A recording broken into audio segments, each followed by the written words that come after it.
Duncan's got 'em stacked. Silver and black attack. Yeah, we're never looking back. Crowds on fire, feel the nation in the zone. Raiders rolling strong, bring it all the way home. He's got the glaze, got the grit, got the power in his stride. Duncan hits the sideline and the stadium ignites. Another chain moves and the fans all rise. Shields in the air, Vegas lights in our eyes. First downs and donuts, we like victory. Duncan keeps it cooking for the Raider family. One more drive, let the anthem ring. Raider Nation forever, let the Shield King sing. You all come back now, back now.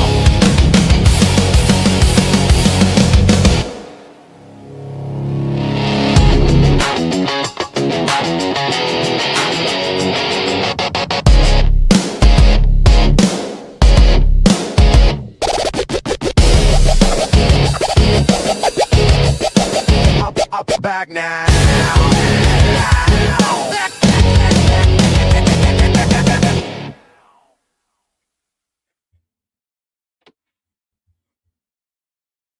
What is up, Raider Nation? The second piece of the 2026 Raiders puzzle seems to have arrived after the letter Mark Davis put out stating Tom Brady and John Spytek will be taking the helm of the football operations. We now have what seems to be our new head coach in Klint Kubiak. For some of us, this is a big sign for celebration and optimism for the future. For others, they're cautiously optimistic, waiting for the other shoe to fall. Also known as the day after the Super Bowl, February 9th. Maybe for some, this is the setup for just another joke to be had on the Raiders. As stated prior, Kubiak can't officially be the Raiders' 25th head coach in franchise history until he puts pen to paper on or after February 9th. I personally am cautiously optimistic Klint Kubiak will be our next head coach.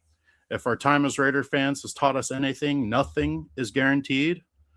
Until Klint Kubiak is alongside John Spytek, Mark Davis, and Tom Brady announcing that Kubiak himself is the next head coach, we cannot believe it's a signed, sealed, and delivered deal. This may sound like a tale of negativity, but I am going to make it bittersweet, a bit sweeter, by saying what we have seen so far from our front office in this coaching search is very promising. And we should have some faith that they are doing things the right way. And this is the first time in a long while I feel like this is accurate.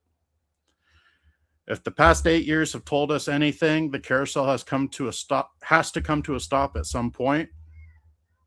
Coaches have left teams at the altar, and we have experienced that in 2004. So fingers crossed it gets done this time. As fans of the Raider Nation, we push, we pull, we shame, and we distort. But in all fairness, this is Raider Nation. So if you're with us and you believe in us, join us and show us your shield. I'm Donuts Duncan, and this is my partner, JD, Raiders First Downs. And today, we have a special guest joining us in his return. Ladies and gentlemen, Raider Nation, show me your shield. welcome to the black hole. Tonight, a titan, a force to be reckoned with. Now introducing your special guest. Dark Side! OB!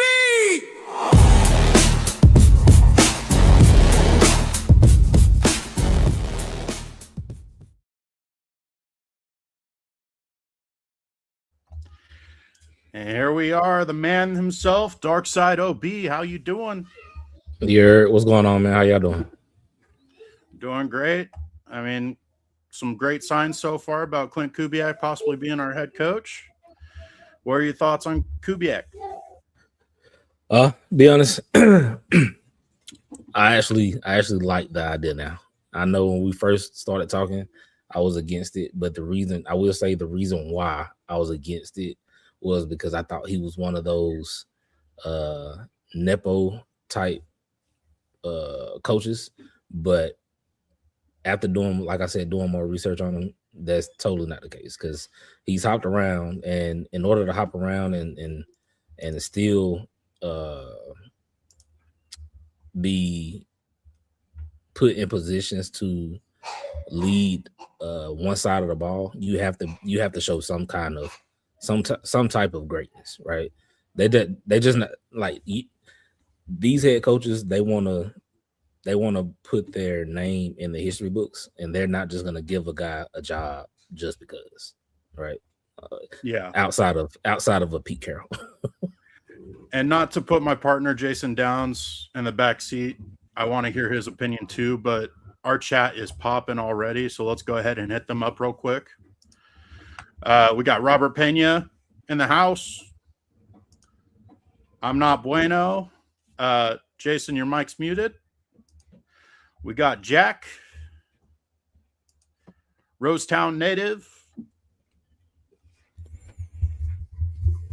and let's see, anybody else here?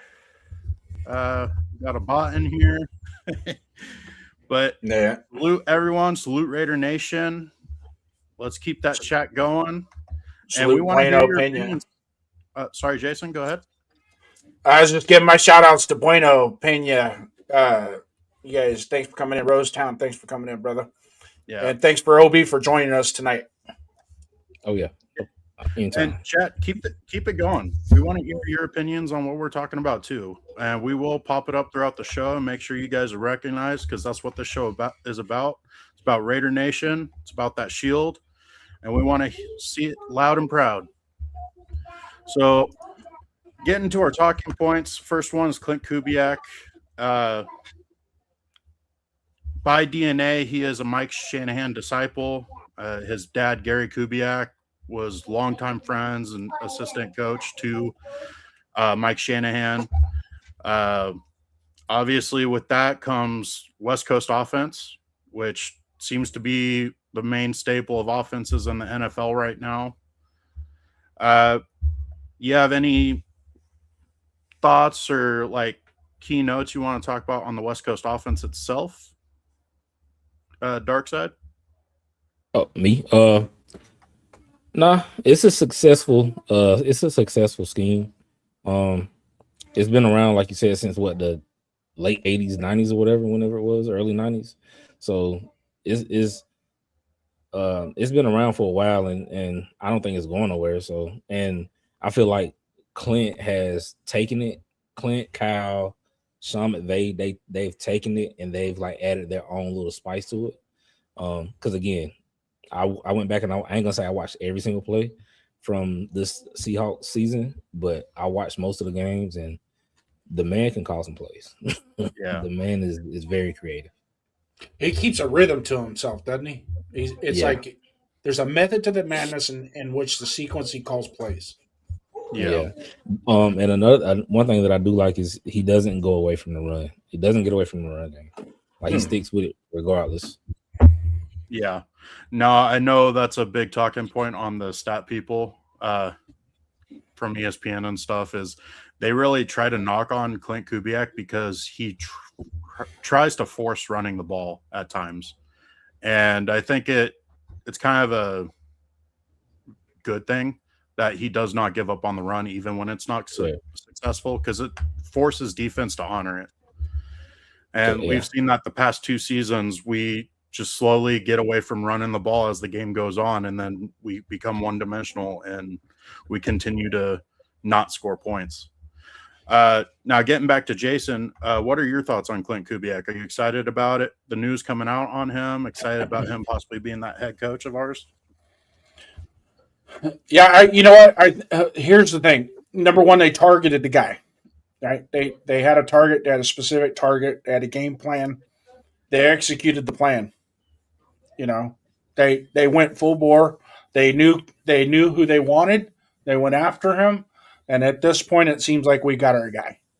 The only pessimistic part of it is it's just like if any of you guys have ever bought a house before, you go into escrow, you you found the house. That's the house I want. I'm going to buy that house. I qualify for it. Now we go into escrow. You got to wait so many days before we finalize the deal, before you get the keys to that house. So right now we're in escrow with our coach. And OB is a real estate guy. Did I miss anything? Nah, you're right. You're spot on. Yeah. Yeah, right. So- You spot on. Right now, we just the. I don't think he's gonna pull what's his name, Josh McDaniels on us because Or Sean it's too many Payton. people. Or Sean Payton. It's too many people in the Seahawks organization that's already preparing for his departure. So I don't think he's. Yeah. I don't think he's gonna go back to the Seahawks. I think he's already committed.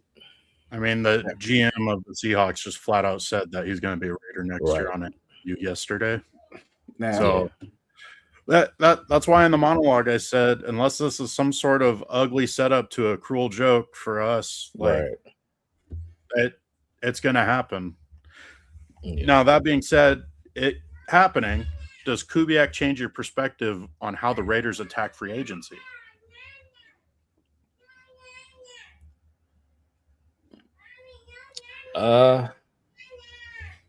Thanks, Sam Darnold. Yeah, I think so. I mean, I ain't gonna say I think so because I didn't have any expectations going into free agency because I didn't know who the head coach was going to be, so I didn't have any expectations from jump. But it does give you a light on what to expect on the offensive side. Kind of. Yeah. So it'd be more safe to say it now creates that perspective for you. There you go. Because yeah. we didn't know what we were looking at. We were just looking at Right. what great players do we want on our team. But now Exactly. we can kind of focus that light on specific players that may not be the greatest, but will thrive in his system. Yeah, you can narrow it down. Yeah. Does it change your thoughts on free agency at all, Jason? Actually, it doesn't change my thoughts on free agency because at the core of it, I know Kubiak's big on addressing the offensive line.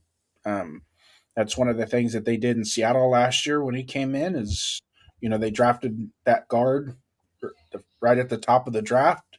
They built it up. Not only that, he added the coaching staff for the offense. That's what I'm excited about. I'm excited about what kind of coaching staff we're going to get to coach the offensive line.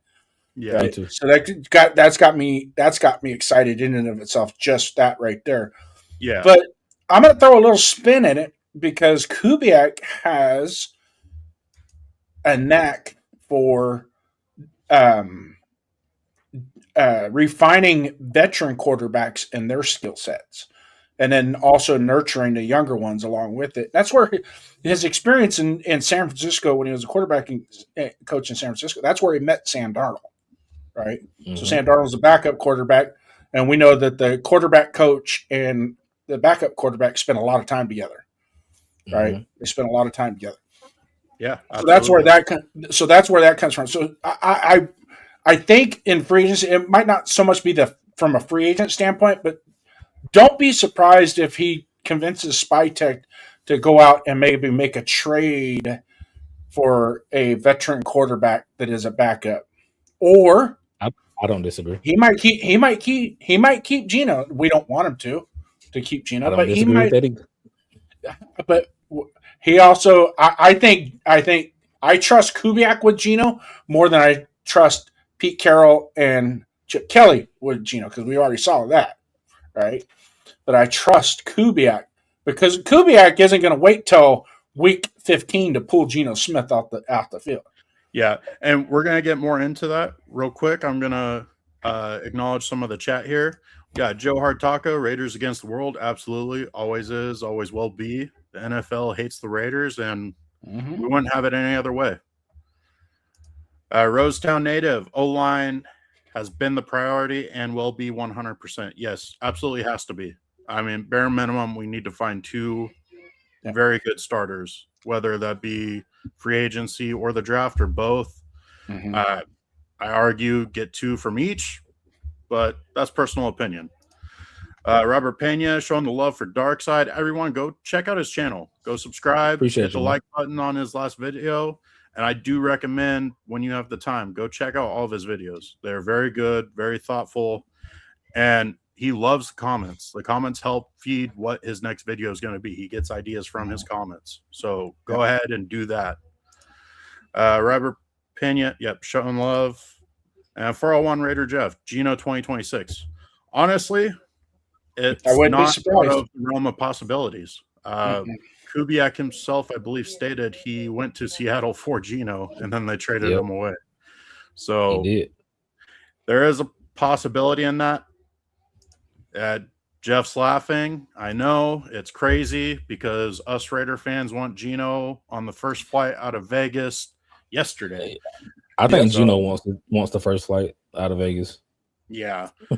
I am optimistic Gino will be on a flight to Minnesota where he could be the Vikings quarterback next year.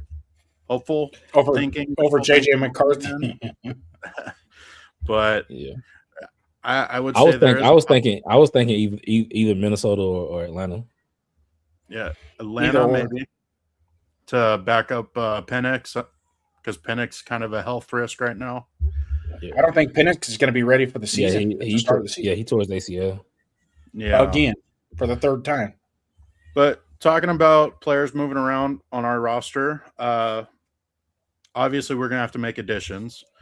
Are you guys comfortable with Kubiak bringing in his own guys from Seattle that he has, or other guys that he's coached with or coached to come being a veteran presence in the roster or coaching staff? Yeah, I don't mind. Yeah, I actually welcome it. Obviously, in both New Orleans and in Seattle, I'm not going to look far back as when he was the OC for the Vikings, because I look at the last 3 years. What have you done in the last 3 years? And the Vikings was 2021, so I'm not even going to pay that no attention.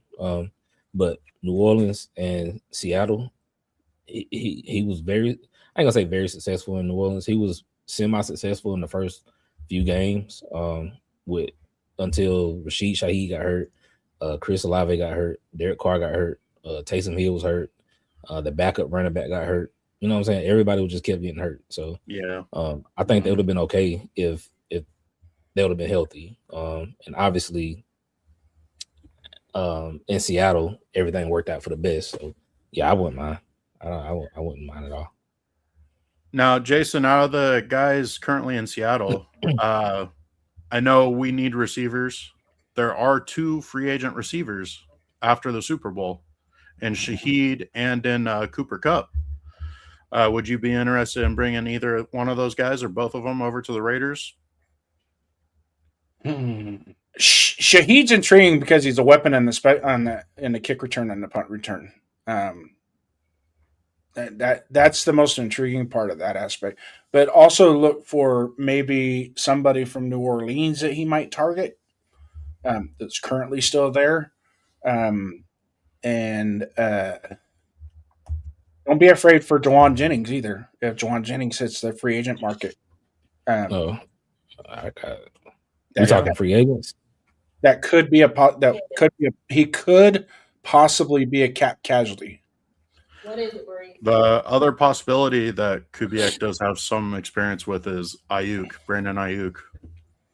That I don't want. I personally, I don't either. But he is a talented receiver. But my thing Yeah. is with players that basically take a whole season off, they're never the same after that. Mm-mm.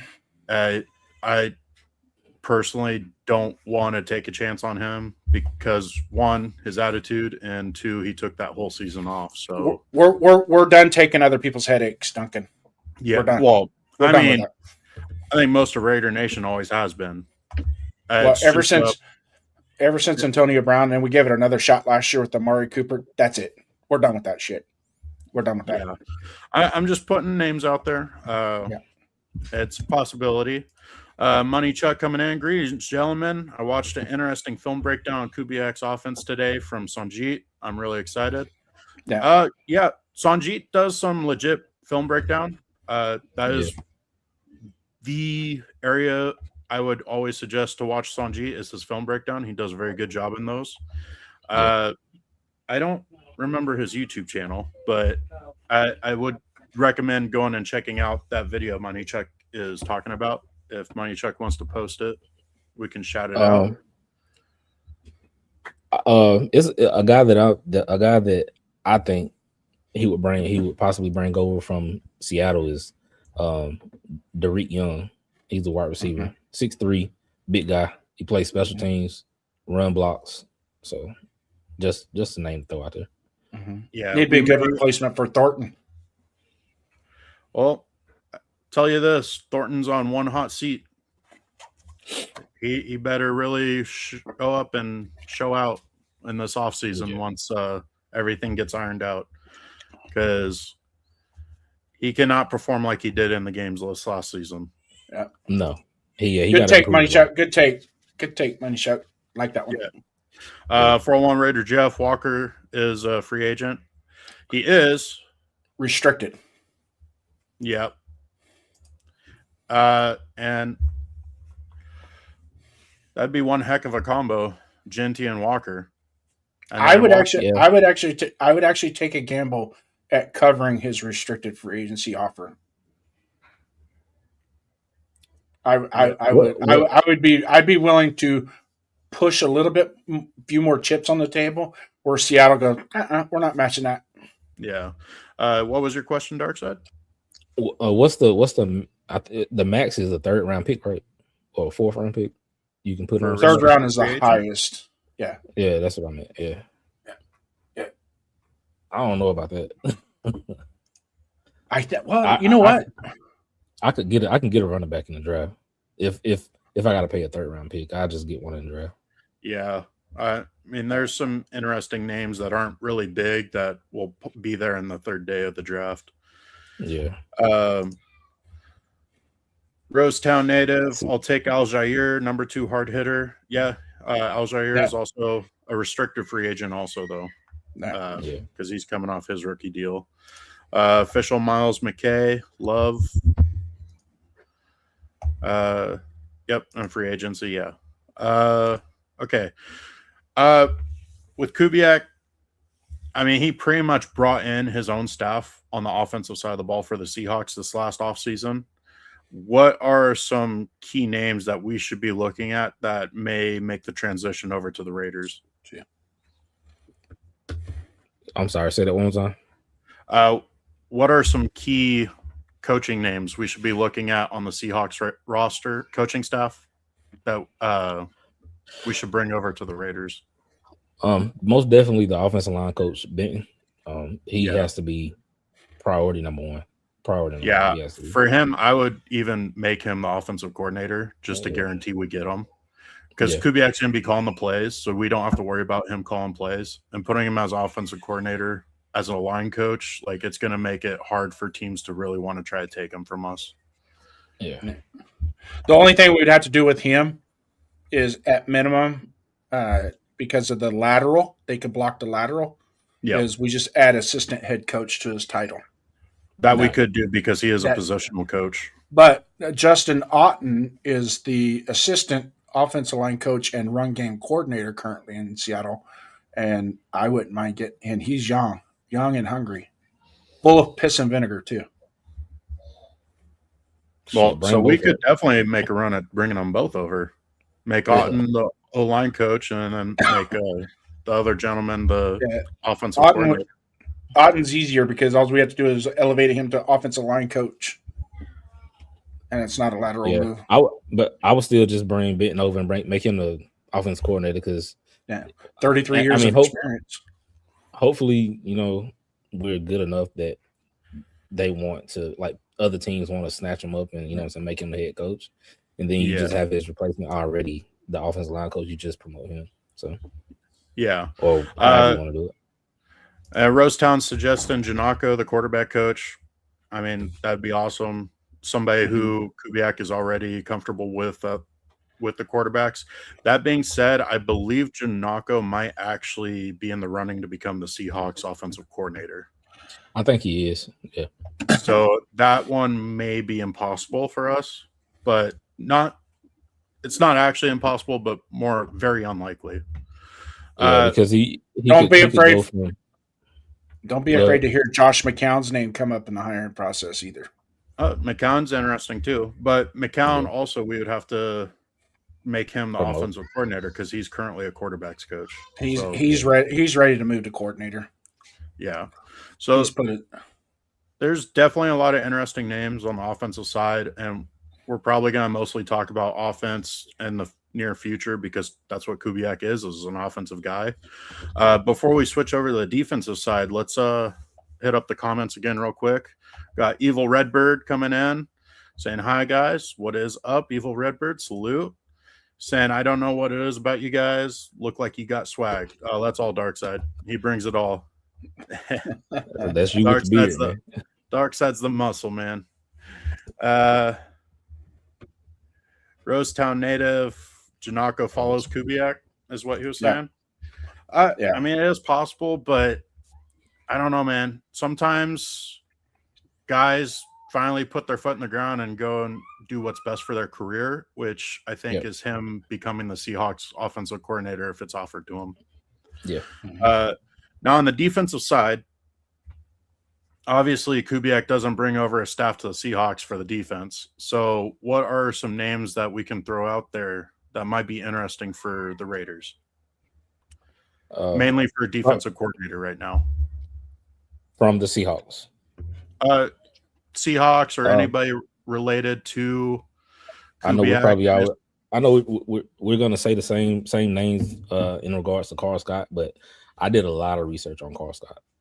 He has an hour-long video from Alabama talking about match quarters, and when I tell you this man can teach defense, it is if you're a fan of defense, you should go. I should try to find it and let y'all link it to this chat, but he's explaining Meg, he's explaining what a pony is, he's explaining when box coverage, he's explaining everything, right? When you're doing 3x2, and he's a very, very, very detail oriented guy, and that's what you want in your defense. You want somebody that's gonna harp on the fundamentals. You want somebody that's gonna be very, very detailed in how you step your first 3 steps.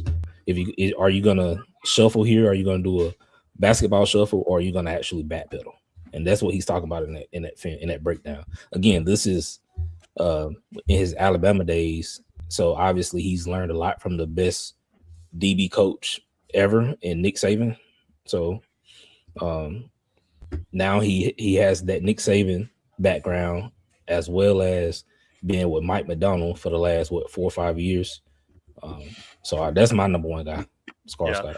No, that's some great input. And guys, that's the kind of input you get on Darkseid's channel. So once again, go check out his YouTube, Darkseid OB. Jason, who is the big name right now for a defensive coordinator? Well, a lot of people are going to throw that Jim Schwartz name in there, and I wouldn't bank on that right now. I really wouldn't. There's too many variables behind that. Number one, and number two, I think if it comes down to Kubiak's decision specifically on the coaching staff on the defensive side of the ball, he's going to want to go more on people that he's been in the room with and been in the building with. So I would pause on that, on the Jim Schwartz. Don't get me wrong. I'd love to have Jim Schwartz. I think he'd be great for our organization and great for our defense. But I just posted the link to that video in the chat. If anybody wants to take a clip of it and run with it, it is a killer video that covers 7 and the variations and what's your responsibilities and how to transfer your responsibilities. If you want an in-depth look at what a secondary coach and how his expectation, it's perfect. And and from a totality, he would be perfect as a defensive coordinator. Yeah. I'll bang the table for it. He's got 10 years. He's 10 years in the NFL with NFL experience, coaching experience. Plus, he's got some Alabama teachings in him as well. You blend all that together, man. You're looking for a rock star. It's kind of funny that nobody else has tried to pluck him from Seattle, to be quite honest with you. Yeah. So So yeah, that's one name. The Jim, obviously the Jim Schwartz thing is going to come up, but Kubiak has a Rolodex of defensive guys he can lean on. Yeah. So I'm not too worried about. And then if there's something that he doesn't trust, he actually trusts Spytech to help him out with that. It'll still be a Kubiak decision. Don't get me wrong, but Yeah. I think he can always go, hey, is there a way we can get this guy? I don't, what do you know about him? And then Spytech might have more insight on that guy. So it's a collaborative type thing. That's where GMs and head coaches, where that harmonious relationship comes in, is situations like that, where where one might have a question versus another, and they can sit down and discuss it and roll with the best options for what helps the team the best. Yeah.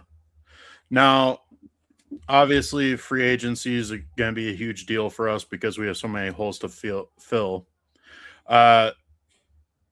What is more important, the filling of the coaching staff or bringing in some talent on the free agency market? You can go ahead and answer that one first, Jason. I think the coaching staff is the most important right now. And it's right now. I mean, we're going to do that before we get to free agency anyway. So, Yeah. But it's also going to create that path of what we're going to do in free agency. Hopefully. So, I mean, we just went up to $130 million we're going to have in cap space. So we got some money to spend. And if we do it right, I think we can actually make this team better than expected, but not quite what we want yet. Yeah, I agree.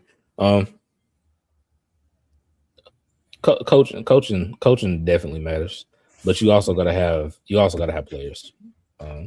You don't have quality players, it don't matter who the coach is. Nick Saban can't coach the Citadel, whatever, to the national championship. You still gotta have quality players, quality athletes. Yeah, today's NFL seems to be more of you need a mix of both. I know the Raiders of old, Al Davis would always say, first you got to hire great coaches, then you bring in great players. Yeah. But today's NFL, it seems like the players have a lot more of a voice and a control of the locker room than the coaches did of the past. So it's tough. You got to find that nice balance. Which is a good thing.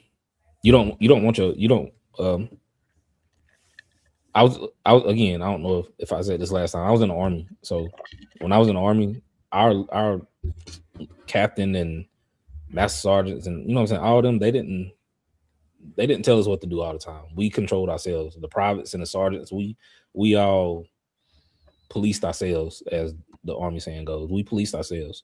And then if they had to get involved, then it was too much for us to handle. You know what I'm saying? Yeah. But at the end of the day, we controlled ourselves. Now, I'm not ex-military or anything, but they did instill a system in you to where they can hand off the keys to you. 100%. So I think that's more of where the coaching comes in, is they got to instill that system in the players so the players can take over and do their thing.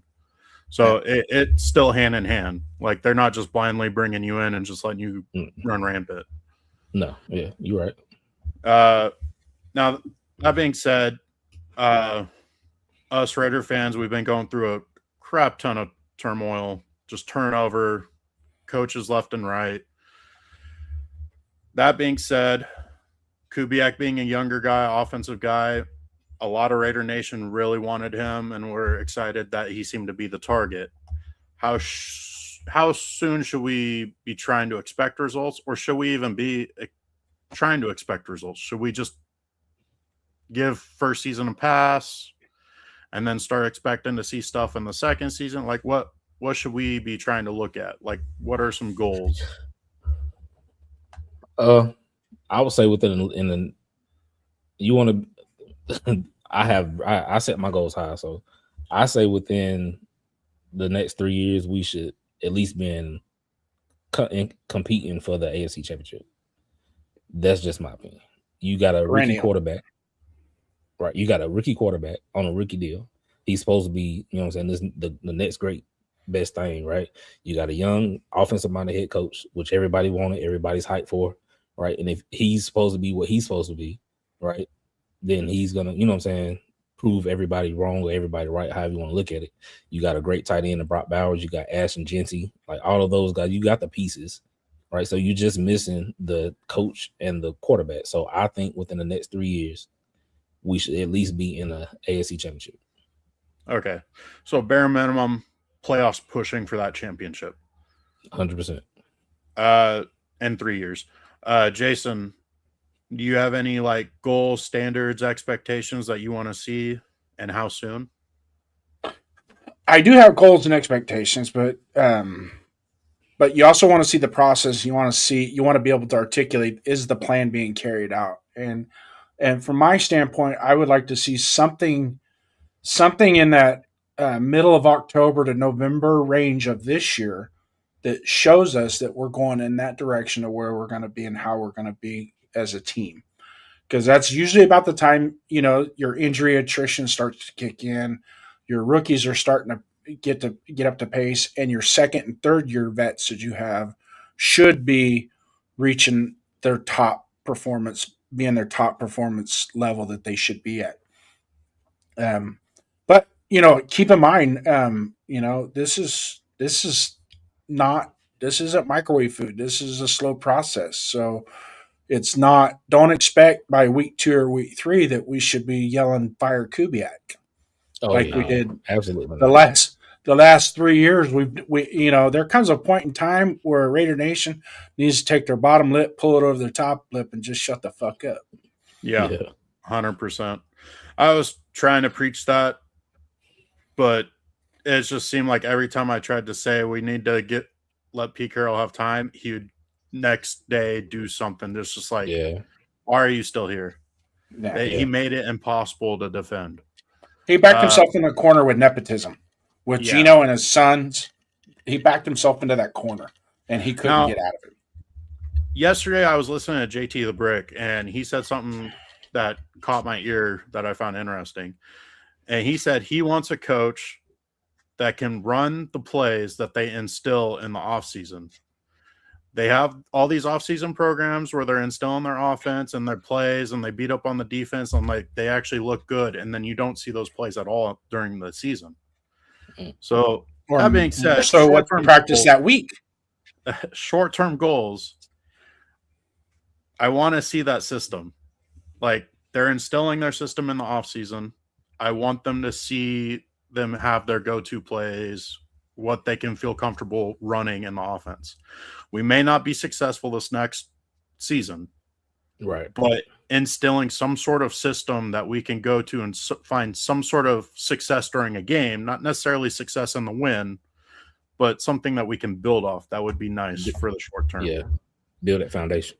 Yeah, and Darkside, you mentioned Mendoza. I mean, it might be safe to say he's going to be our first overall pick. That being said, it's more than Mendoza that we got to draft.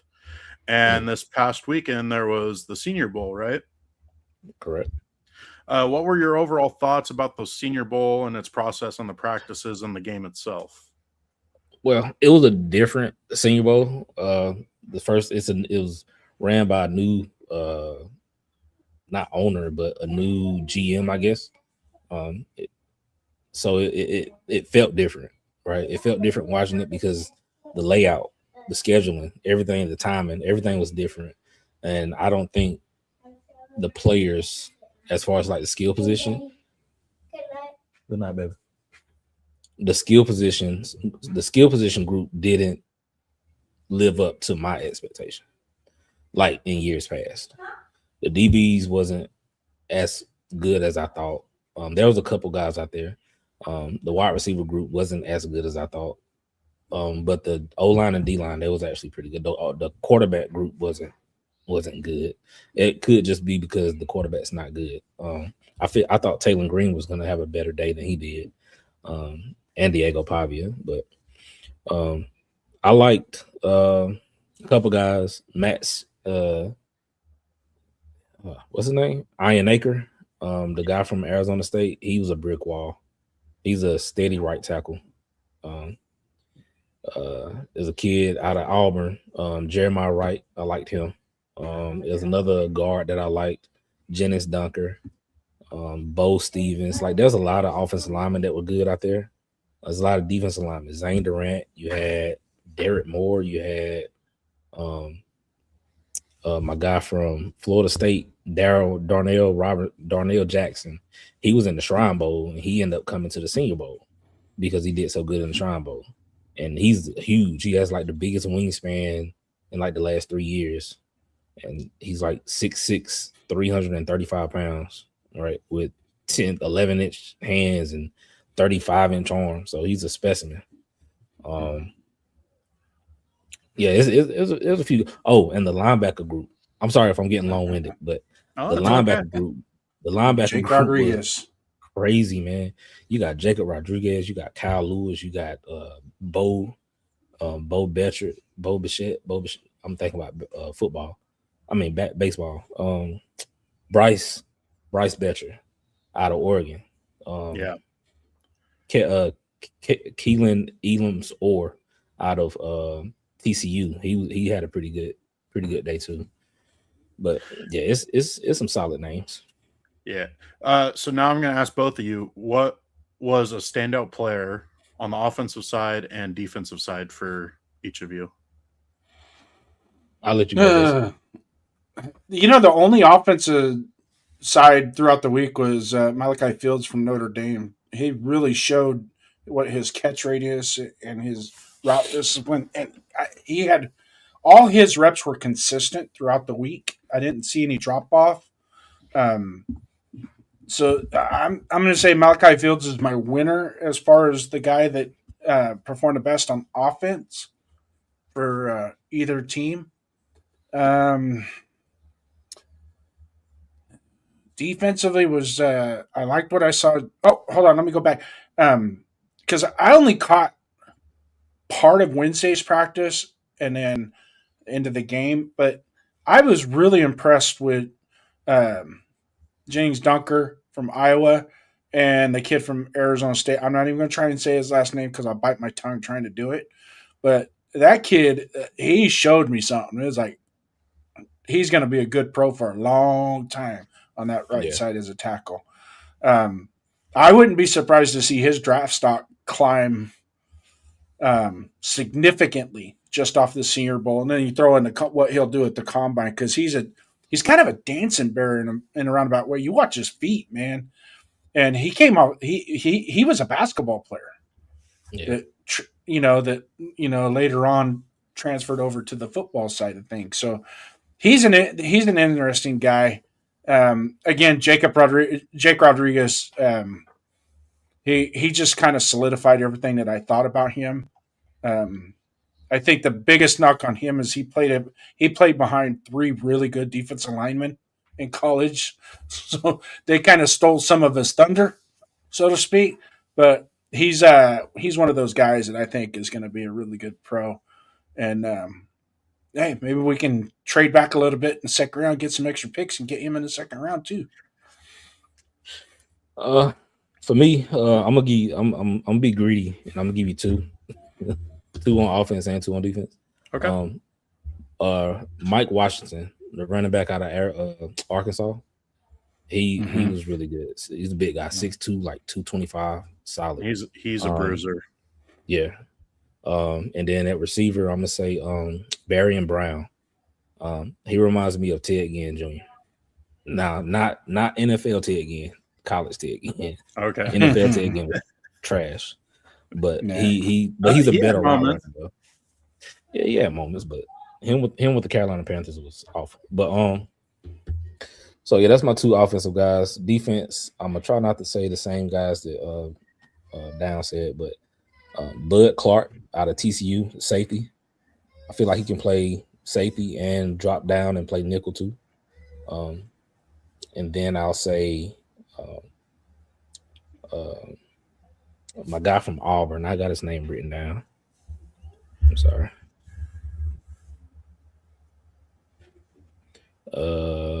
Kieran Crawford. Kieran Crawford out of Auburn. Yeah. He showed some stuff. Now I know we gotta get you out of here pretty soon because you had some promises for your wife. She reading the book. I'm good. Okay. That's why I keep He looking can just over his look over his. He can just look Yeah. over his shoulder and say, "Oh, gotta go." Yeah. Now, this next question, it could be positive or negative, but who is your biggest surprise player? Jason, Can I you go want to first? The edge rusher Morris from Michigan. Okay. He was another one. Even from the practice field of the game, it was just. I'm not going to say it was like all pro outstanding, but there were some times that you went, yeah, he could be what we thought Malcolm Kuntz was going to be. He's bigger though. He is bigger than Malcolm Kuntz, but I'm talking from a complementary piece to Max Crosby on the opposite side that could be one, trustworthy, and two, really affect the pocket on and be consistent in affecting the pocket. Well, I'm gonna challenge you here and go with the same position and say Zion Young. He had a great Senior Bowl. And Great. Duncan knows I love that kid too, and I totally. Well, Listen, Darkside and I stood out. both did not like him because he had oh geez, now I'm spacing on his name. Our current defensive end should be Tyree playing Wilson. Yeah, Tyree Wilson ish. He had Tyree Wilson written all over him. Slow get off, slow feet, just tried to use his size to bully people and could sometimes, but not all the time. He bullied Caden Proctor in the Alabama game. He bullied him real good. Yeah, but Darkside can attest to this. We don't think Proctor's that good. I don't either. But that being said, I'll let Darkside get back to it. But Zion Young, man, he disrupted that whole game. Anytime he was on, because I think they switch every series, right? So once the defense come off the field, they put a whole new group in. But every time he was on the field, you noticed him, right? You seen that Missouri helmet in the backfield, making plays in the pass game and in the run game, right? He was bullying the right tackle, the left tackle just about every time. And whenever he tried to pull, whenever a guard tried to pull and block him, he was bullying him. He was winning on bull rush, speed moves. He really shocked me. He shocked me. I was impressed. So, biggest letdown or disappointment? Like, what player did you have somewhat high expectations on and they just fell flat?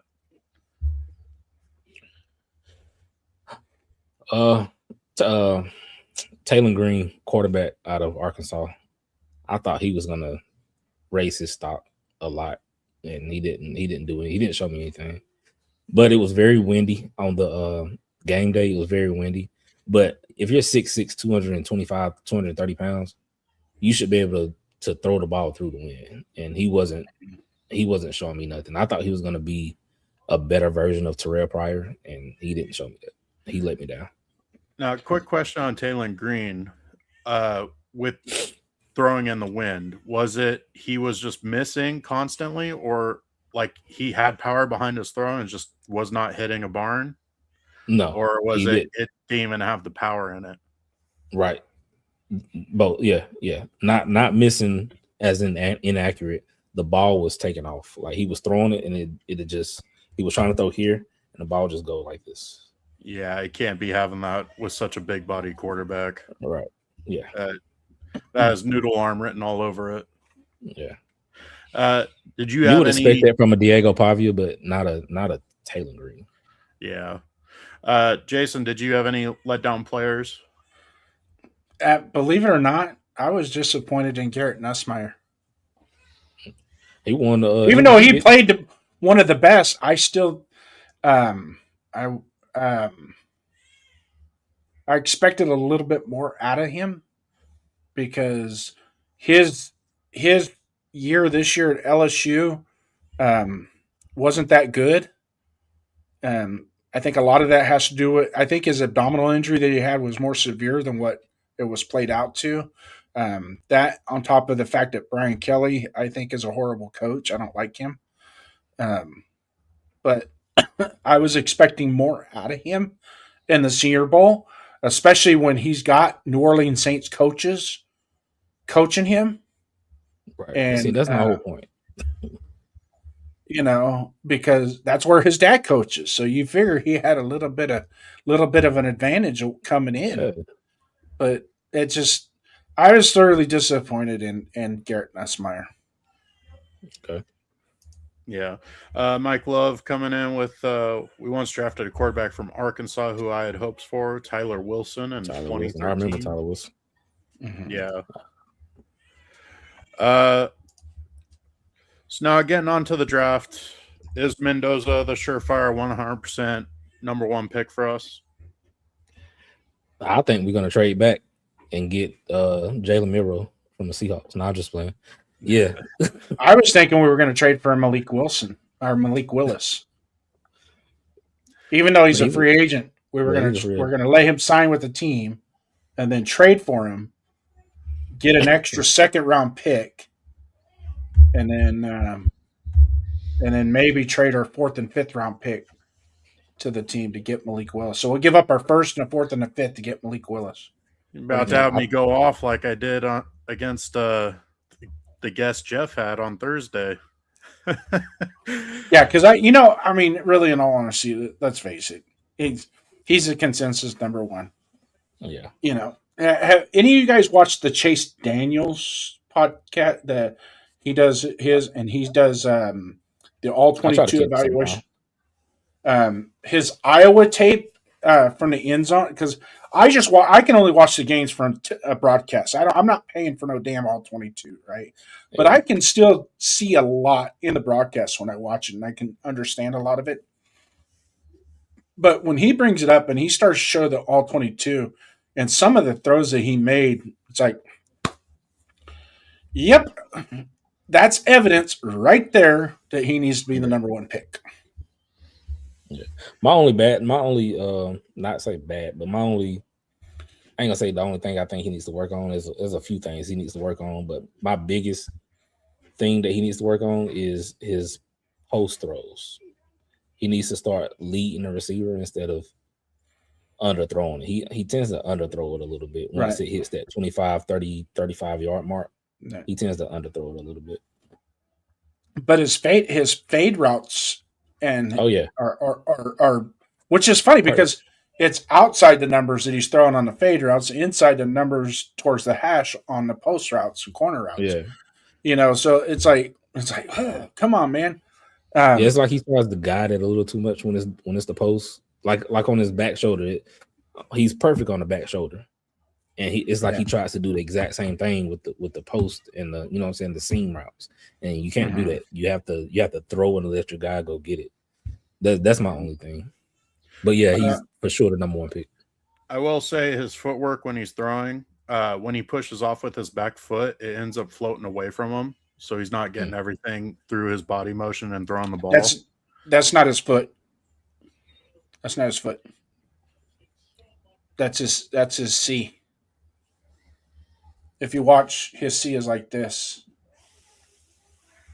If he just turns it, if he turns his hand like that with the ball a little bit more like this, the nose of that ball will arbitrarily come down already and be in a direct line with his A ball and B ball.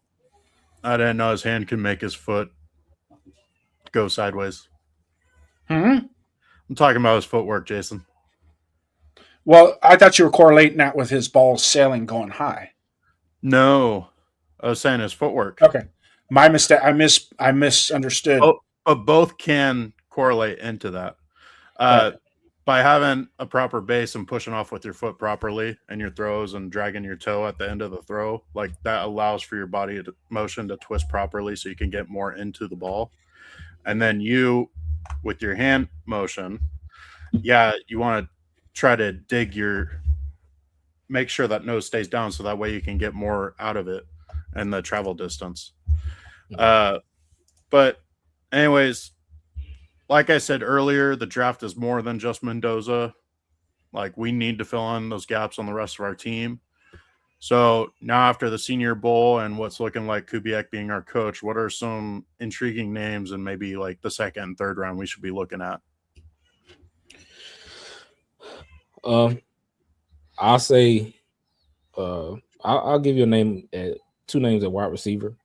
One is Jeremy Bernard, the wide receiver out of Alabama, and then another guy is not being talked about enough, in my opinion. Antonio Williams out of Clemson. Antonio Williams he has been the best player on that team, on that offense, every year since he was a freshman. You go back to his freshman tape, and he was the most explosive player on that offense. His sophomore season, his last season, he was the only thing that they had. The most consistent one, anyway. So I'm a real big Jeremy Bernard fan and Antonio Williams fan. So Do you have both of them anybody? fit that JSN mold too. So Who was that last one? I said both of them fit the JSN Oh. Crystal Lave mold. Okay.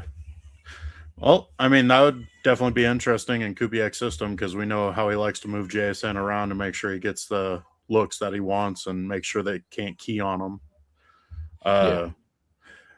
Jason, you have anybody that you're looking at for the second, third rounds? Second round, I want to target the interior line, and I wasn't happy with Jake Slaughter this week. He did okay, but I think maybe it's a consideration. One of those Iowa offensive linemen we can get in the second round, whether it's Logan Jones or Jennings, Dunker. One of those guys, they should be there in the second round. It should be able to, and I'm saying that's if we don't feel the need in free agency, right? Yeah.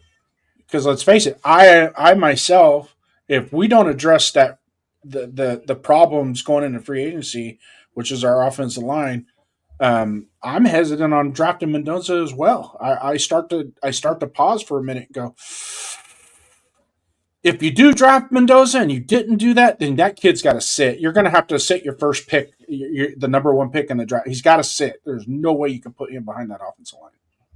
No way. Getting to Logan Jones, since you brought up his name, I think his age alone is going to push him into the third round at the highest. He might even be a fourth round pick just because of his age. Yeah, I was gonna say I think you can get him on day 3.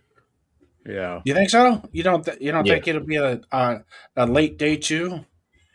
The problem is he's already 25, and I think he'll be 26 either when the season starts or somewhere in the middle of it. Yeah, I get that. I get that. That His medical would help out with that as well. So if he doesn't have any medical issues in 25, because you're talking offensive linemen can play well into their late 30s, depending on how their medicals are. Does he have degenerative knees, degenerative ankle, constant ankle injuries, constant knee injuries? What's his shoulders like, his elbows, things like that? If those are issues at this stage, then yeah, I would probably be a little bit more hesitant early on. I'd probably let him slip back to the 100, 120, 20th pick, somewhere in that range. But yeah. That's a tough one for me. I like the kid. Yeah, I like him too. I like him too. Yeah. Realistically, he will probably be there later just because of his age alone.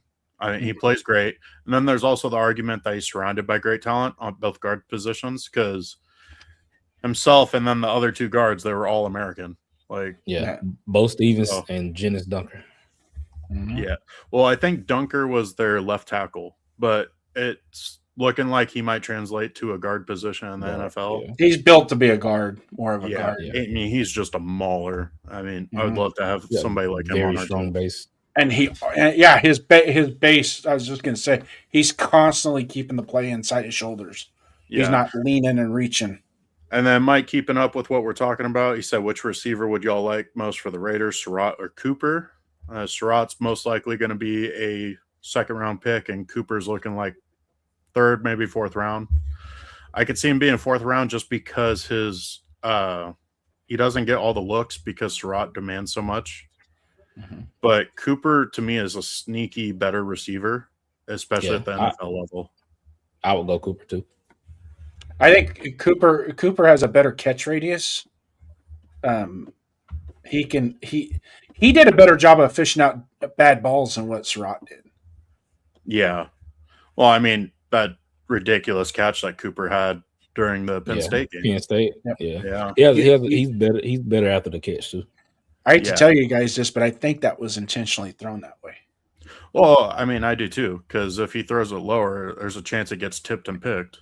Because if you go back and watch the Wisconsin tape, there's another throw similar to that to the right side, and which it's kind of like what they call a crossbar. Throw it to the crossbar. I'll go get it. Randy Moss did shit like that.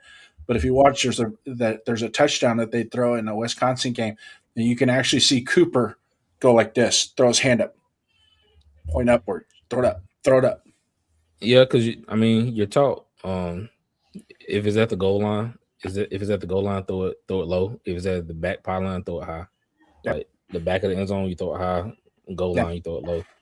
Yep. Yeah. And then Mike also coming in with it would be nice to get Tyler Linderbaum from Baltimore. I think It's going to be there's a tough one. chance. So my thing is, I don't think Baltimore is going to keep him. Like, I don't think they can afford him, even if they finagle their contracts around. Mhm. I think he demands too much of their payroll. So I think more than likely he's in a different uniform next season. But he could very well go to the Giants following Harbaugh. I mean, that seems to be like the hot topic for him right now. I don't think that's necessarily true either, because the Giants actually have a young, decent center right now. So he's definitely going to be a hot commodity, because he's also looking like he might be the best overall lineman in free agency. So that being said, we are definitely going to have to pay him a bunch. And the question is he worth that pay? Yes. Yeah, I agree too. 22.5 million, I'd pay him. Yeah. I'm willing to pay him that much. Now, here's my thing on paying him that much is Kubiak, our head coach, obviously going to be the play caller. His system, he does zone running scheme, especially the outside zone run scheme. Linderbaum can run that very well, actually better than a power run scheme, because Linderbaum is a little bit undersized. Mhm. That being said, Linderbaum is athletic and really uses his leverage really well, and that is key in a zone run scheme. So it may be we seriously target Linderbaum and keep JPJ at guard, and then hopefully Rodgers can perform and take over that other guard spot. So we might have our interior, which is that one signing. Yeah. Go ahead. No, you good. Go ahead. Oh, no, I was pretty much ending. I was starting to ramble. I was gonna say a guy that we're not thinking about. The Green Bay Packers center, Sean Ryan. He plays center and guard. Okay. And what's his name? Matt LaFleur, whatever his name is. He comes from that Kyle Shanahan, Sean McVay scheme too. So it's similar schemes. So I think that's a sleeper name. Yeah. Definitely. That's actually a great name to bring up. So Didn't he get hurt this year towards the end of the season? I think so. Yeah, because I remember their backup coming in, and the backup played halfway decent. I was like, well, shit, maybe we should get their backup, because their backup's better than our starters. It's Sean Ryan. Okay, let's see. Well, I'm sure Darkside brought up the Packers center because he's coming off a contract, right? So he's going to be a free agent. Yeah, he's a free agent. He played all 17 games. Yeah, so more than likely we can't go after the Packers backup because he'll probably be under contract still. So there is a good chance that the Packers let their starting center walk because of that, because he did play halfway decent, like Jason was saying. So maybe we don't put all of our eggs in the Linderbaum basket. Maybe we'll look at that guy because he is in a system that's going to be very similar to what Kubiak runs. Yeah. Now, so us talking about bringing in centers now, do us as Raider Nation need to keep an open mind and let JPJ play guard? Because I know a lot of fans really love JPJ at center. think that's his best position, and we shouldn't look at center at all. I mean, you have to. I mean, I don't know. At this point, I don't know. I want him at center. he won the best center award in college for a reason. Yeah. But now that he's been shuffled around in the NFL by two bad offensive line coaches, now I really don't know what to think about the kid. Like, should he be a guard or should he be a center? But if you bring in a Tyler Linderbaum, then that eliminates one side of it. Yeah. Yeah, that fixes that. Because to me, it's an either or. I actually think he's a better guard than center. But he is really good at center.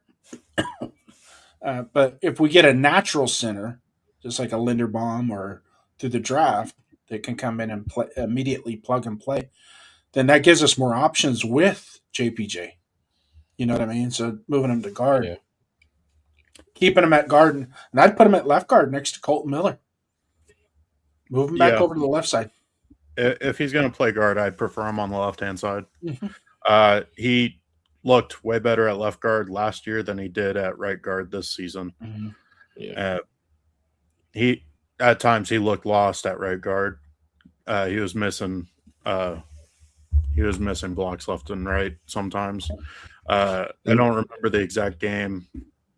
I think it was the Chargers game, the first Chargers game, where he missed two big blocks that ended up being sacks, and he wasn't credited for one of them.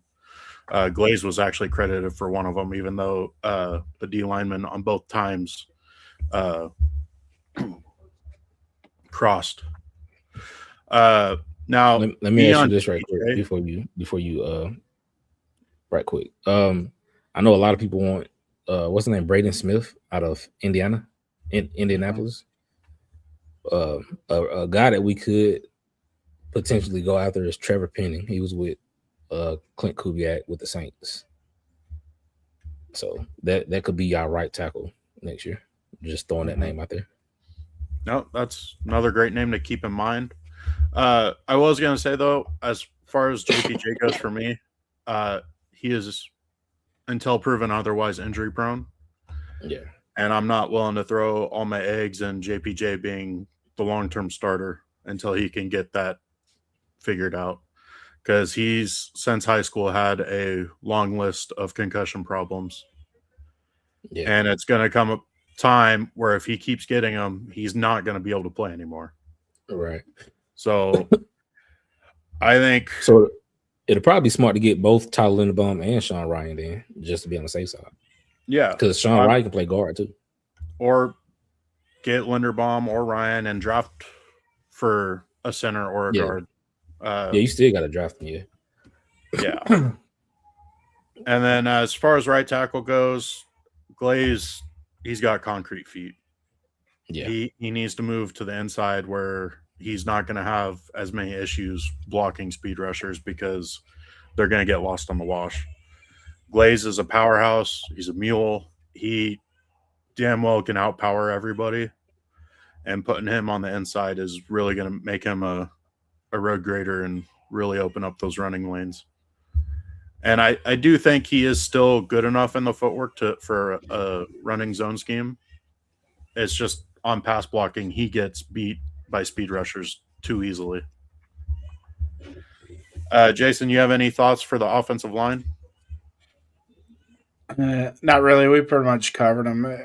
The Linderbaum thing, like I said earlier, that should be to me. I think that should be a priority if the option's there,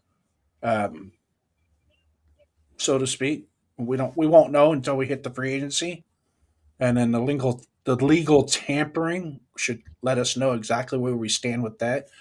I have an idea, but of what the pay scale would be, but the pay scale is going to be a little bit higher now with it's going to be $307 million salary cap. So there are going to be some other teams that might have a little bit of extra cash to play with to go get a solid free agent and add them to their team. So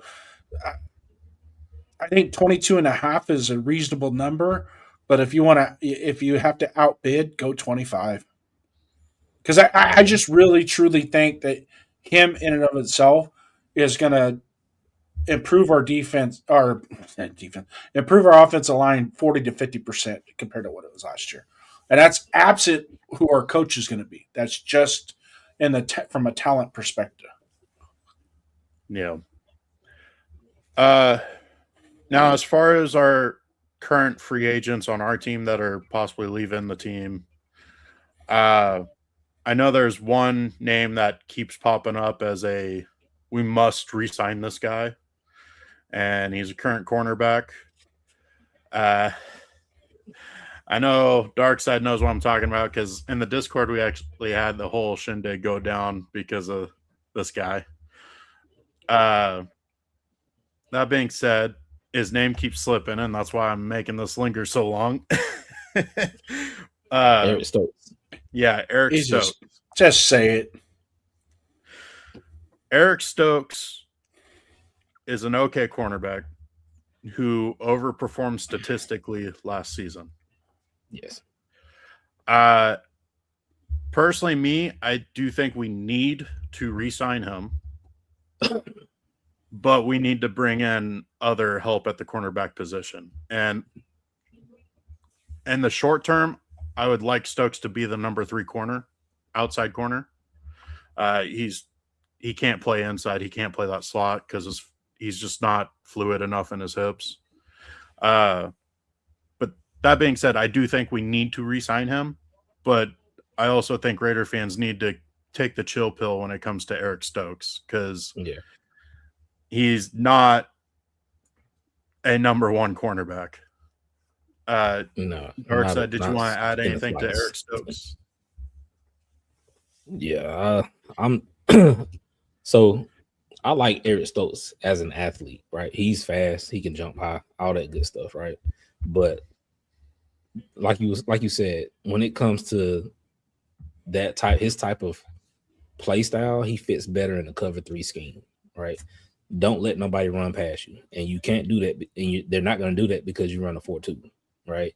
So you're constantly in a bail technique. You feel me? But if you put him in a cover 4 scheme, if you put him in a Jim Short scheme where you have to be man up, press on somebody, he's gonna fail. You know what I'm saying? He doesn't, like you said, he doesn't have the hip fluidity, or as a guy that I respect says, he's not a mountain goat with his ankles. You know, have you ever seen a mountain goat they can flex their ankles? He can't do that. If he try to do it, he'll fall. Well, he slips all the time. If you actually watch the film, he's constantly on the ground, or he's constantly getting beat on a dig or a curl or a comeback route because he only trying to play to not get beat over the top. And I don't like that. And he's not a good tackler. In 2026 NFL, you have to be a good tackler. Yeah. And then also to add to it is, for such a big guy, he does not press very well either. It's being a bigger DB and not being able to press is just crazy in my mind because it's like you really got to be physical up on that line of scrimmage, and he just doesn't show it. But again, that being said, I do think we need to re-sign him because he is good enough to be a starter in the NFL, and we can't just let a talent like him walk away without having somebody better to step up and take over for him. I mean, we can bring in a bunch of different free agents to possibly take over for him, but until they play better than him, like, it doesn't mean anything. It's like us letting go of Carr and bringing in Garoppolo, and Garoppolo not doing anything. Like, we need to have that next plan already in the building before we let Stokes go. Did you have anything to add on that, Jason? Nope. Okay, Mike coming in with remember what Reggie McKenzie did, got Rodney Hudson and Kalichi Osemele in free agency. What a great offensive line we had. Yeah, I mean, we had car insurance. They were awesome. I mean, it's... And then on top of that, we drafted Gabe Jackson. So immediately 3 people plugged in that offensive line made it that much better. Yeah. And then we also brought in Donald Penn, left tackle. Austin Howard. Yeah, Austin Howard at right tackle. Like Reggie McKenzie should have never been let go. He honestly should be the GM still, but Yeah. Now, Ob, I know you had a promise with your wife to prearrangement, so I know we can't take up a lot more of your time. Are there any like final thoughts or anything that you want to talk about? I will say that I am excited about the Clint Kubiak hire. He is very scheme versatile, right? So he doesn't. I did a little bit of research. He runs a lot of 11 personnel. He runs a lot of 21 personnel, 22 personnel. When I looked at the Saints tape, that's who I thought. Yeah, when I looked at the Saints tape, I think that's what we will see more of, like those first 3 games. When he was utilizing the way he was utilizing Taysom Hill, I like that. Right, I don't think AJ Barner and the other guy that they got in Seattle are athletic enough to do that. So I feel like we will have more of that 2024 September-ish type of feel instead of the 2025 Seahawks, right? Which is not a bad thing. Both were really good.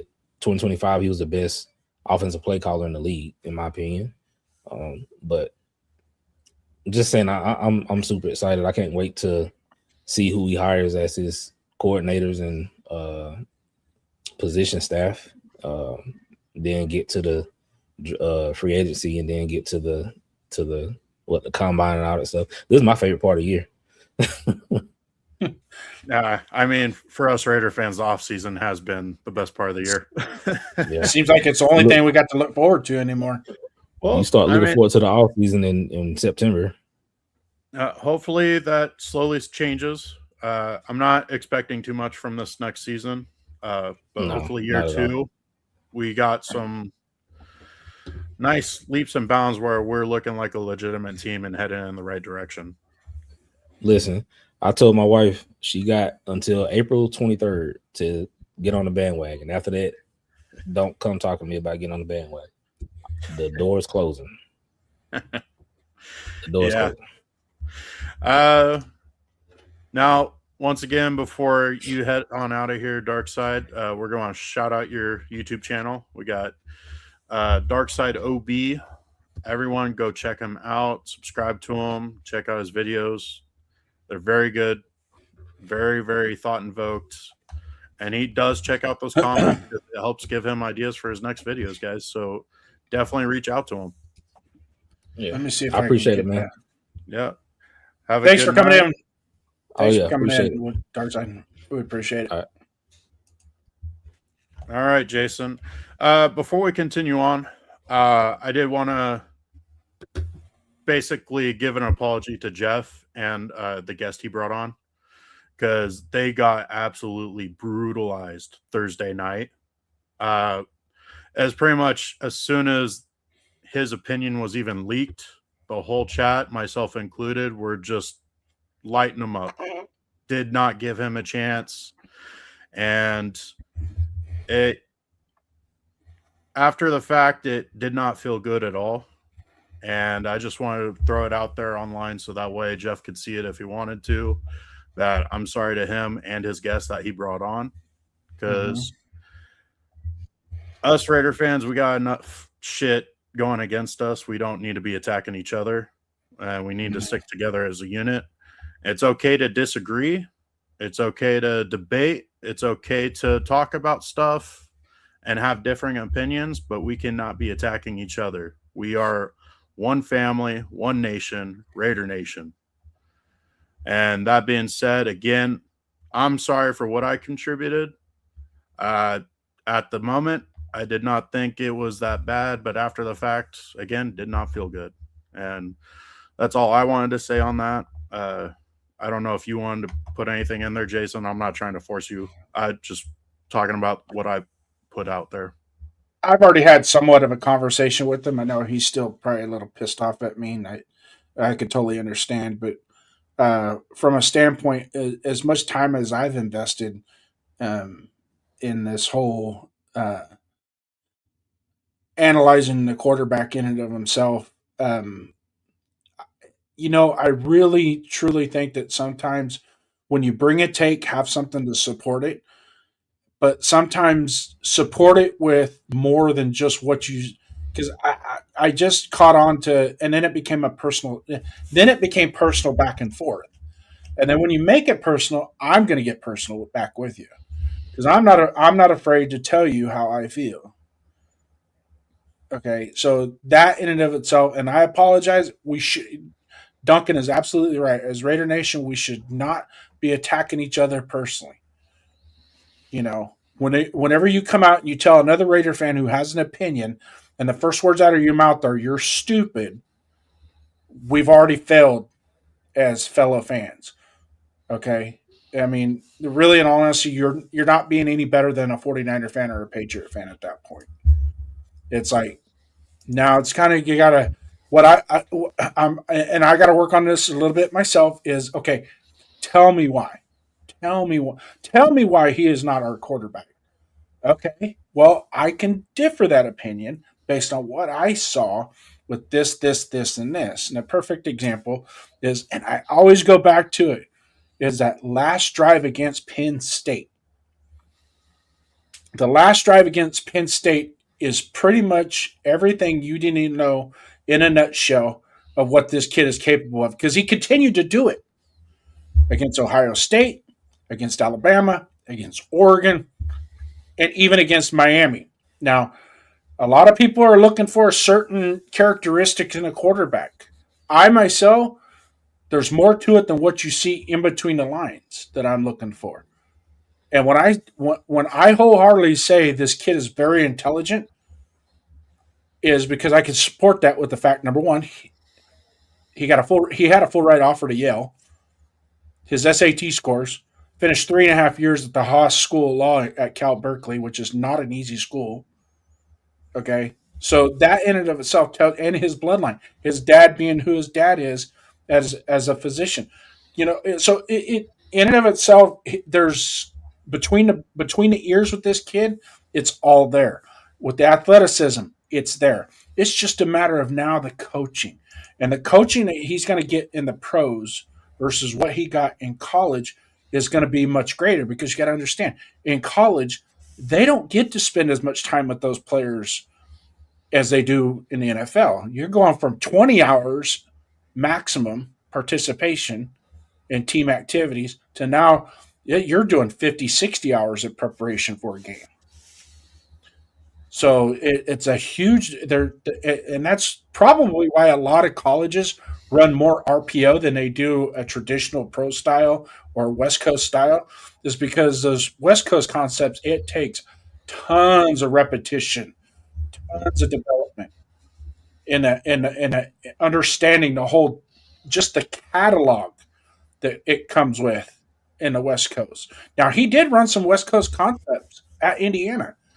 You can go back to the Wisconsin game. A lot of their red zone was West Spider 2 wide banana. They ran that play. He scored a touchdown.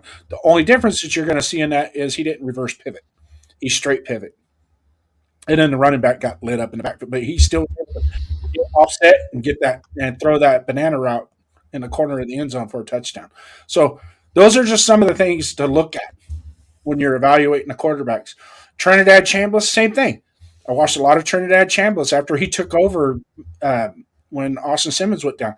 I saw a lot of progress. One of the things that I saw is, number one, when they first played Georgia during the season and they lost, he, in the second half, was horrible. When they came back around in the college football playoffs, 13 for 13, 161 yards and 3 touchdowns in the second half. Are you kidding me? The kid just kept getting better and better and better. And we're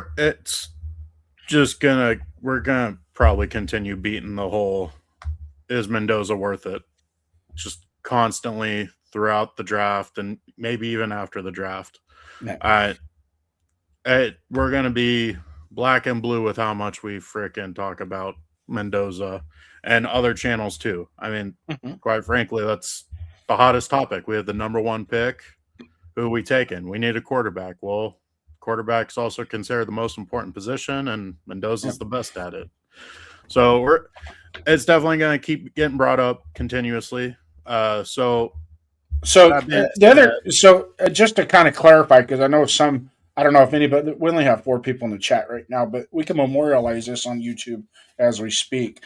There was the adage of, let's compare Fernando Mendoza to Shedeur Sanders.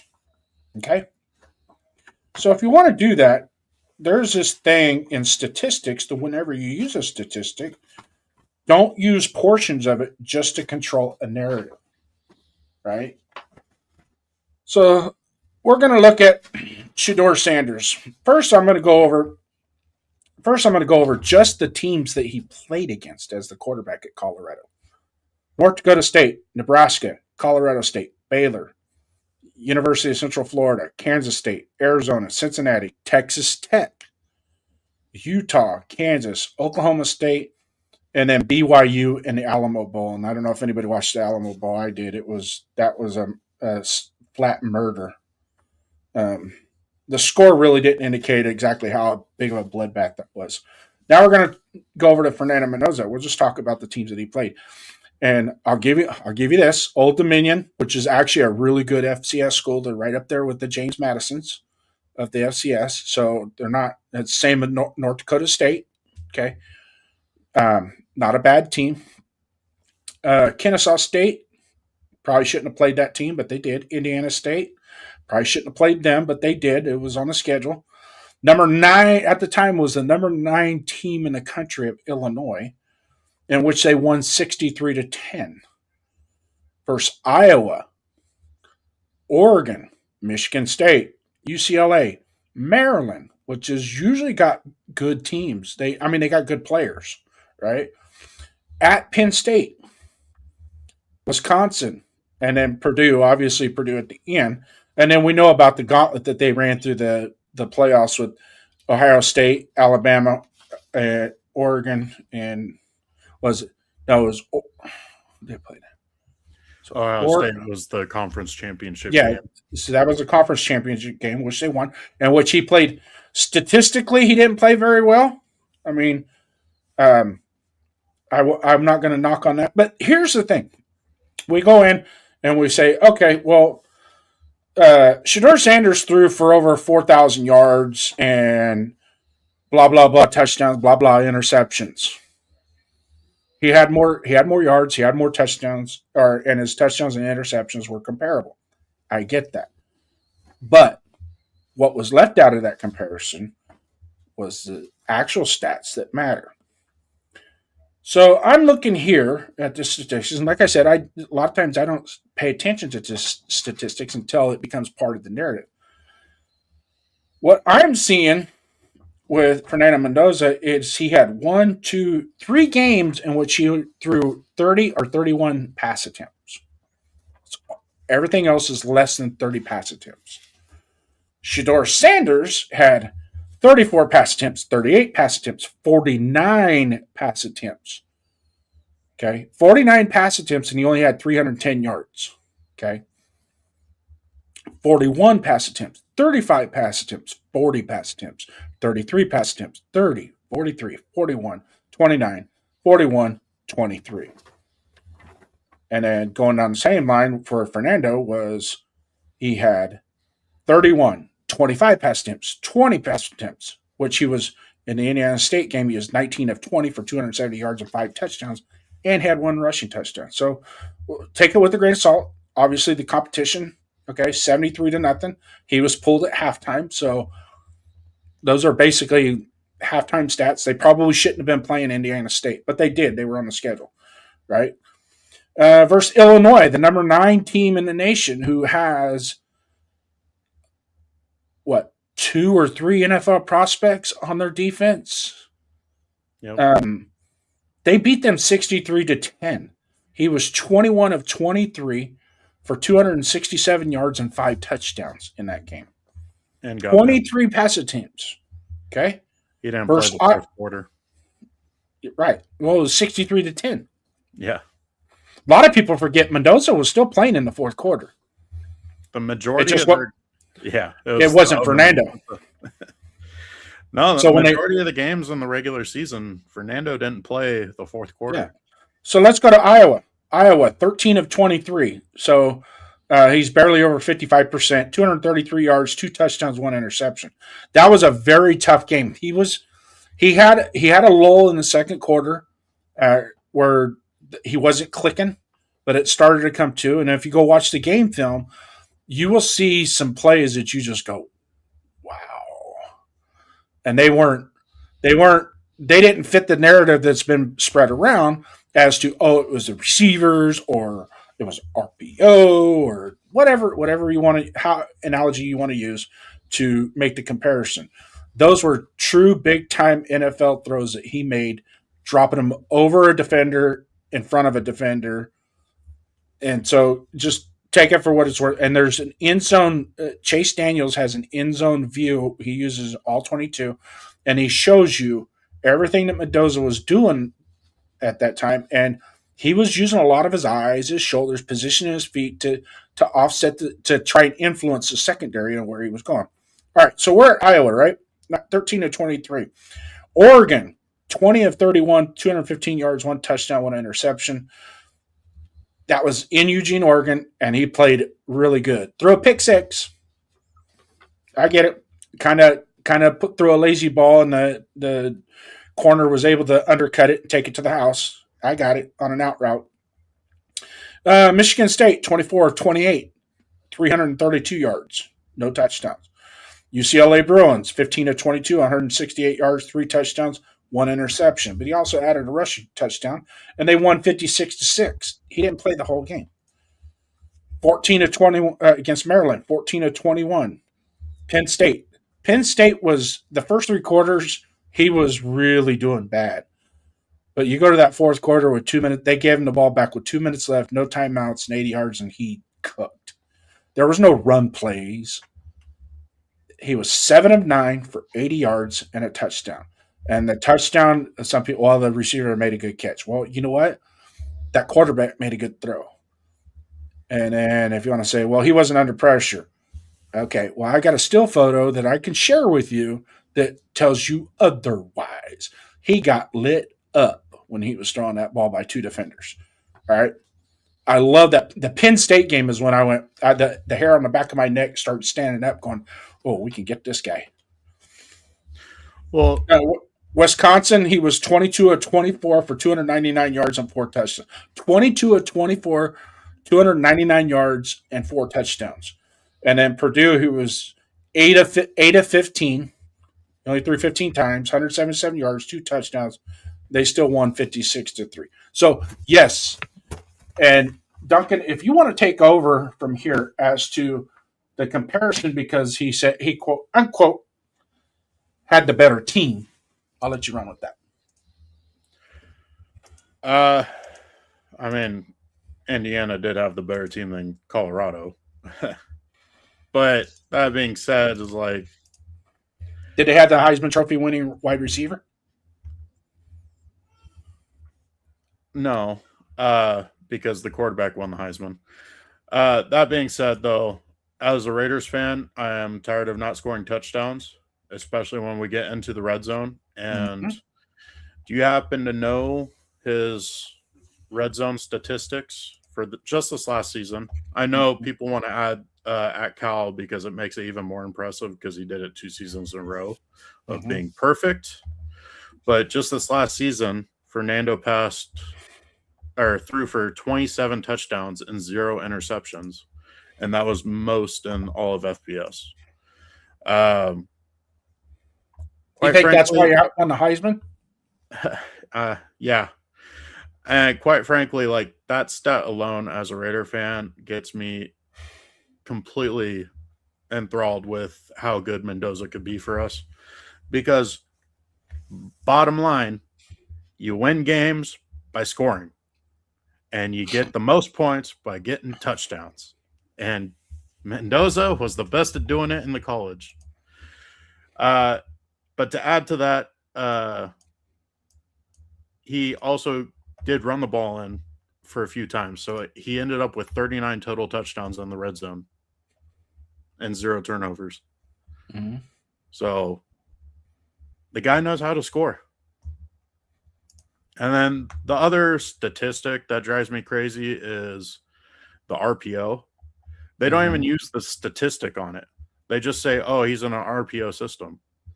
Indiana Okay. only ran RPO 32% of the time.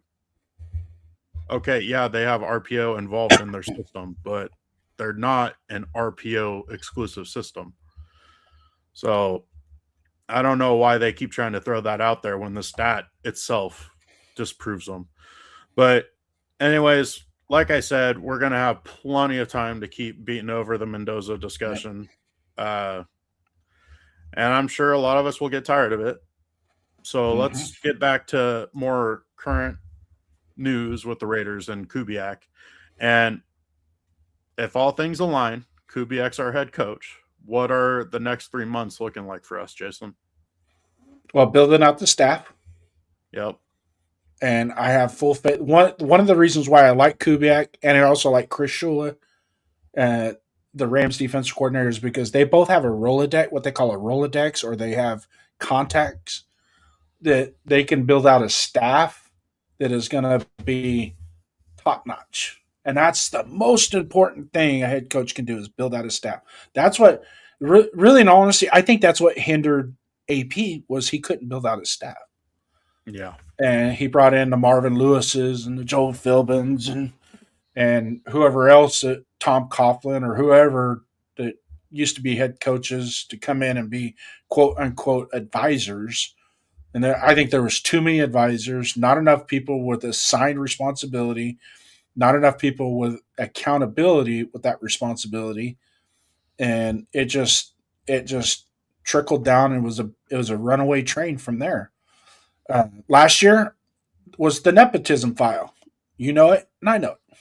So let's move on from those. I trust Kubiak, and from what I gather, is if Kubiak brings in one of his guys to help coach, and that guy does not perform, he will not be here. He will fire you. Yeah. Mike Love said, who's your comp for Fernando Mendoza? He's saying Jared Goff with mobility. I mean, Yep. it's kind of a I'd fair take it. comparison. Yeah. Sam Darnold's also a fair comparison because Sam Darnold in college was actually mobile himself. Yeah, he had a lot of rollout throws, design rollouts that were impressive in college. Yeah. I am not a Sam Darnold fan, but man, I am cheering him on because of what he's done. To fall that hard on the mat and get your ass back up and come back like he has, kudos to him, man. And not only that, he's done it at two franchises, from Minnesota to Seattle. So, I mean, if anything, Yeah. good job, brother. I mean, job. I'll admit it. I was sorely mistaken on Sam Darnold. I let those last 2 games from the Vikings outweigh all the other games he played and let that mold my opinion of him. And I was wrong. Yeah. He played damn well this year. I personally, I think he played more impressively this year with Seattle than he did with the Vikings. Yeah. Because there were a bunch of times in Seattle where they needed him and he was able to get the win for them. I think he also felt more comfortable with Smith and Jigba than he did with Jefferson. It seemed to me like he felt more comfortable with him than he did with the receivers he had, and because it was in Washington, in Minnesota, it seemed like it was like opportunistic. They were making the plays, whereas in Seattle they were creating the plays. Him and Smith and Jigba were creating those plays. I think that more has to do on the coaching side of it with Kubiak, because Kubiak's system was moving JSN around a bunch to make sure he got those plays where they created those plays. And a balanced run game. They don't do that as much in Minnesota, where like Jefferson, usually when he lines up, he's just there. He don't go in motion a lot to try to move around the defense and try to get him open. Rosetown's saying that his comparison's Kirk Cousins. Honestly, I don't know a lot about Kirk Cousins in college, so I don't know if that's a fair assessment or not on comparison. But See, myself with Kirk Cousins, I think from the beginning of his career throughout, he did just enough to keep himself relevant. He doesn't have much of a playoff resume. If well, any. he also So, kept going to teams that they're not really playoff contenders in a sense. but he was chasing. I think he was chasing more of a paycheck than he was. He was doing just enough to keep himself relevant to where, because let's face it, he has probably done the best when it comes to negotiating contracts than anybody in the history of the NFL. That guy he's fell in a bucket of crap, come out smelling like a rose every time his contract comes up. Yeah. So as we're wrapping things up here, some important dates for Raider Nation is February 9th, the day after the Super Bowl. Hopefully that's the day we hear Kubiak is officially our head coach.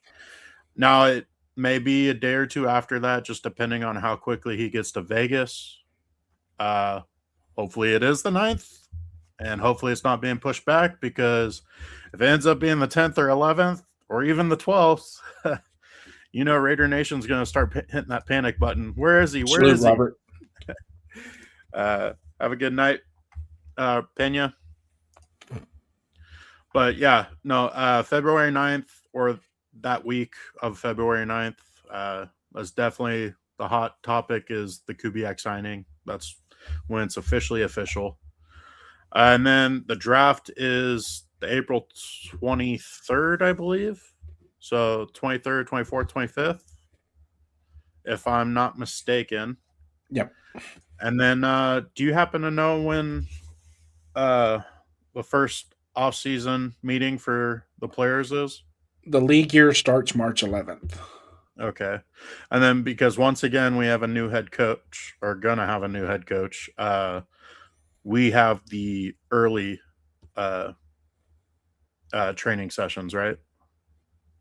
We get I think an extra 3 days of organized team activities, I believe. And then we're also exempt from having to do this stupid Hard Knocks thing too. I guess that's the only benefit of us not us firing coaches every year. We don't ever have to do that shit again. Yeah. I mean, it was fun with John Gruden.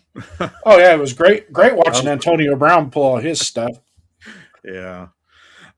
Money Chuck, okay, I'll take shit for this, but Mendoza reminds me of a bigger version of Joe Montana. Accurate, great placement, reads defense as well, gets rid of the ball quickly. I mean, that's why I mentioned Tom Brady too, is because he's more cerebral. Like, he's got the mental side of the game, and he's accurate and will take exactly what the defense gives him. Mm-hmm. That being said, he's got a long way to go before he's a Tom Brady in the NFL. So, yeah, that's one of the things I really have a hard time with player comps. I mean, I would put him more in that Jared Goff, because he is athletic, and he looks but he looks a little clunky when he runs. But when you actually watch him run, it's like, ooh, he just outran. He literally outran Alabama to the sideline for a 15-yard gain. It's like, yeah, that was impressive. Yeah. Have a good night, Mike. And then those of you still here, I suggest going and checking out 401 Raider Jeff. He's got a show coming up here in the next 15 minutes or so. Very good content creator, and he's a guy with a lot of passion for the Raiders. So it's definitely fun to watch him, because he's got a big heart. Do you have any final thoughts before we hit this end button, Jason? Not really. Pretty much hit everything. Hit the new topic. If you're game, let's maybe stay flexible Monday or Tuesday, and just wait it out and see. I don't think we'll have a press conference on Monday. I think they're going to wait till Tuesday and maybe even till Thursday of next week to do any press conference. Yeah, because there's a lot of stuff a lot of stuff in it contractually that they need to finalize, and they can't do any of that right now. So it's like we gotta wait. Yeah. I might be mistaken or misremembering, but usually the press conferences happen after like the family moves in and stuff. So once they're kind of settled in the area. I know that wasn't necessarily a thing with Pete Carroll because his family's in California. So Well, the way that they was- do it, the way the Raiders do it is they've already got people searching out residency for the family. yeah. And then that'll all be, they'll have a pick of several. They'll have some type of guidance advisor from the organization that's in tune with the real estate market, which is in tune with the schools, and so on and so forth, to provide that family with a smooth transition to Vegas when it does happen. So that's, I don't know if that's really of great concern. I know with McDaniels, it was fairly quick from the time we announced it. He was going to be our coach to, I think it was just like 24 hours we were having a press conference. Yeah. So, Well, one thing's for sure though is everyone hit the alert buttons for the Raiders YouTube channel because they will live stream that. So pretty much February 9th, anything from February 9th on, the first live stream that they have posted, that's going to be the coach's press conference. no. So I definitely suggest hitting those alert buttons so that way you're alerted when that pops up so you know when that happens. And then have a good night, Raider Nation, and I think that'll do it for us. That's it for me. Cold open, counted out. Yeah, we heard the talk. Cold nights and long losses. Still we walk. Scoreboard hurt, but the heart stayed real. Still wear the black, still flash the shield. From Oakland roots to Vegas dust, pain in the season, but we still trust. They say it's over, I say move